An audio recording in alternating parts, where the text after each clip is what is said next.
Hello everyone, मैं हूं आपका दोस्त Sachin Sharma. All exam place के यूट्यूब चैनल पर आपका बहुत स्वागत करता हूं। दोस्तों, जैसा कि आपने थंबनेल में देख ही लिया होगा, आज हम अपने इस वीडियो में नई शिक्षा नीति के या न्यू एजुकेशन पॉलिसी जो रिसेंटली गवर्नमेंट ने जो है लॉन्च की है, इस पर बात करने वाले हैं। दोस्तों, पूरे 34 वर्षों के बाद हमारे देश में शिक्षा को लेकर बड़े बदलाव किए गए हैं।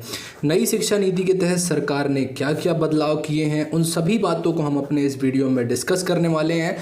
दोस्तों, वीडियो को शुरू करने से पहले अगर आपने अभी तक हमारे चैनल ऑल एग्ज़ाम प्लेस के सब्सक्राइब नहीं किया है तो प्लीज़ इस चैनल को सब्सक्राइब करें। दोस्तों, शिक्षा के इतिहास की अगर भारत में बात की जाए तो देश में सबसे पहली शिक्षा नीति वर्ष 1968 में लाई गई थी, जब स्वर्गीय श्रीमती इंदिरा गांधी हमारे देश की प्रधानमंत्री थी।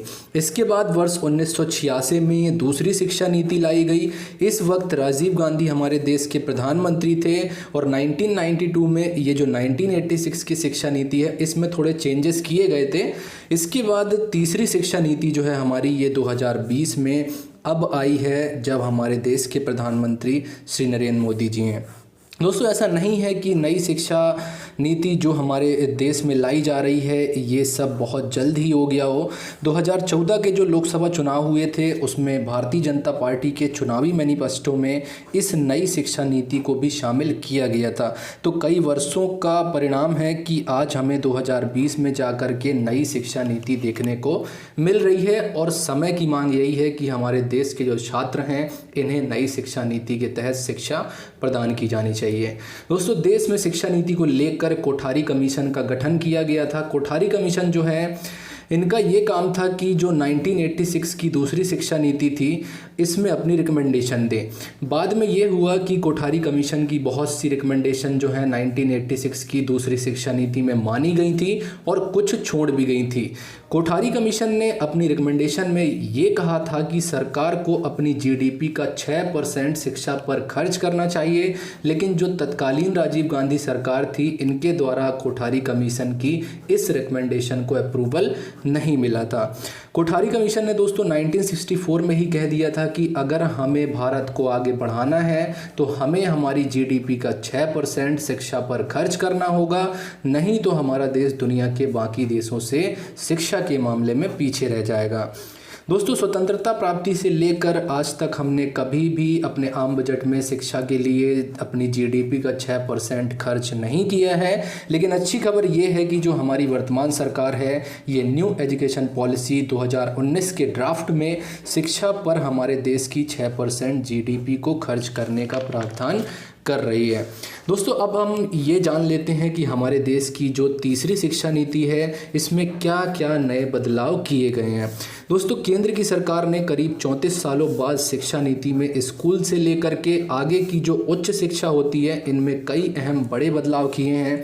सरकार ने बोर्ड परीक्षा के भार को कम करने से लेकर उच्च शिक्षा के लिए एक नियामक बोर्ड और पढ़ाई बीच में छूट जाने पर पहले की तरह पढ़ाई बेकार न होने तक कई अहम बदलाव किए हैं। आइए हम स्टेप बाय स्टेप समझते हैं कि सारी बातें कि हमारी जो नई शिक्षा नीति है या जो न्यू एजुकेशन पॉलिसी है, इसमें क्या क्या चेंजेस किए गए हैं। दोस्तों, सबसे पहला, स्कूलों में 10+2 को ख़त्म कर अब शुरू कर दिया गया है 5+3+3 का फॉर्मेट। अब ये जानते हैं हम कि ये 5+3+3 का फॉर्मेट क्या है।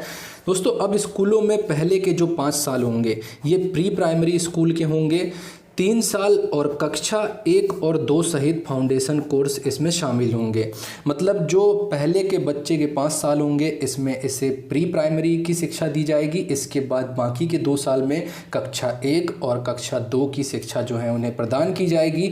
मतलब अब बच्चे जब स्कूल जाएंगे तो शुरू के 3 साल वो खेल खेल के माध्यम से वो अपनी चीज़ों को सीखेंगे और पहली और दूसरी कक्षा में वो जो हैं सामान्य जो जैसे कि गिनती करना, जोड़ना, घटाना, इन सब चीज़ों को वो अपनी पहली और दूसरी कक्षा में सीखेंगे। इसके बाद अगले 3 साल का स्टेज कक्षा 3 से कक्षा 5 तक का होगा। इसके बाद के 3 साल मिडिल स्टेज यानी कक्षा 6 से 8 तक का होगा और चौथा स्टेज जो है ये कक्षा 9 से कक्षा 12वीं तक का 4 साल का होगा। तो ये है 5+3+3 का फॉर्मेट। दोस्तों इसके लिए सरकार ने एक मसौदा तैयार किया है, साथ ही यह भी प्रावधान किया है कि बच्चा चाहे तो कम से कम कक्षा 5वीं तक अपनी मातृभाषा में पढ़ाई कर सकता है। अंग्रेजी की अनिवार्यता को जो है सरकार ने इसमें कम कर दिया है, ख़त्म ही कर दिया है। नई शिक्षा नीति में बहुत कम कर दिया है। अब अंग्रेजी जो है एक मात्र विषय बस हुआ करेगा। दोस्तों कुछ जगह मैंने ये भी पढ़ा है कि जो पढ़ाई है, जो बच्चा है वो अपनी मातृभाषा में कक्षा 8 तक भी चाहे तो पढ़ाई कर सकता है। मातृभाषा जैसे मैं गुजरात का रहने वाला हूँ, गुजराती मेरी मातृभाषा है, तो मैं चाहूँ तो मैं गुजराती में अपनी शिक्षा 8वीं तक प्राप्त कर सकता हूँ। इसी तरह भारत के हर राज्य का जो भी बच्चा होगा वो अपनी मातृभाषा में अपनी शिक्षा प्राप्त कर सकता है। हमारे देश में दोस्तों बच्चों को कक्षा 6वीं से ही रोजगार परक शिक्षा प्रदान की जाएगी। बच्चा चाहे तो स्थानीय स्तर पर इंटर्नशिप भी कर सकेगा, मतलब वो किसी दुकान में अगर काम करना चाहता है या कुछ स्किल लेना चाहता है, कि चाहे वो इलेक्ट्रीशियन का हो, कुछ भी हो सकता है, बच्चा जो है वो स्थानीय स्तर पर इंटर्नशिप भी कर सकता है।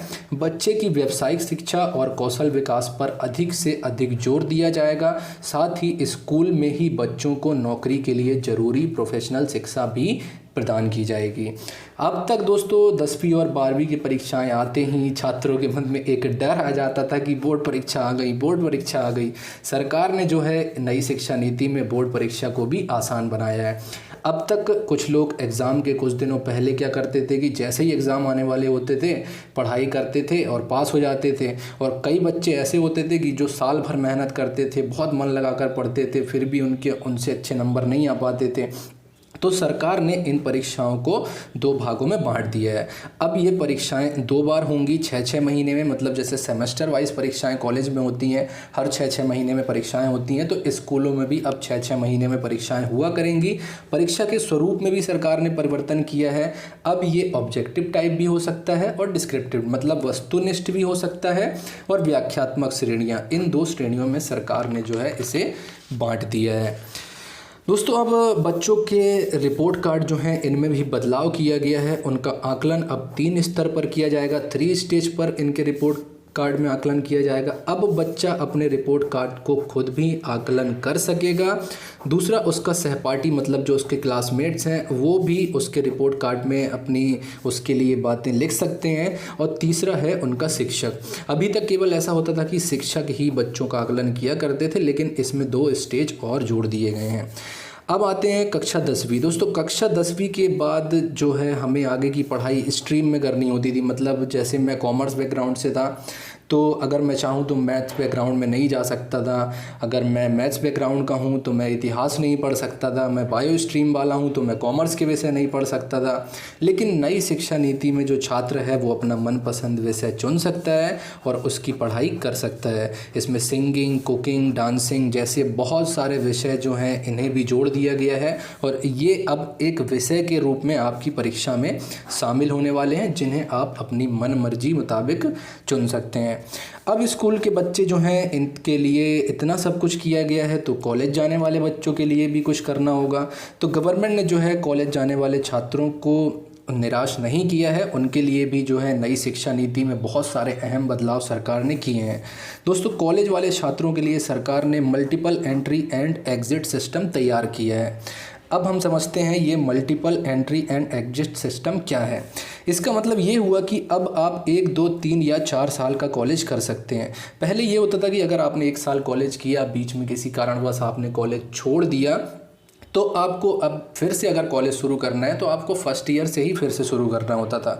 लेकिन अब जो है सरकार ने ये कर दिया है कि अगर आपने 1 साल तक कॉलेज किया है और किसी कारण से आपको शिक्षा छोड़नी पड़ी है, तो अब आपको पहले की तरह आपकी पढ़ाई बेकार नहीं जाएगी।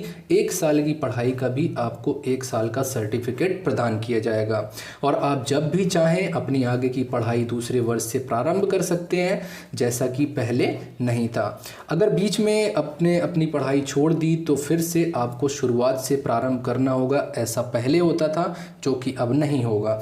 नई शिक्षा नीति के तहत अगर आप 2 वर्ष का ग्रेजुएशन करते हैं तो आपको डिप्लोमा प्रदान किया जाएगा।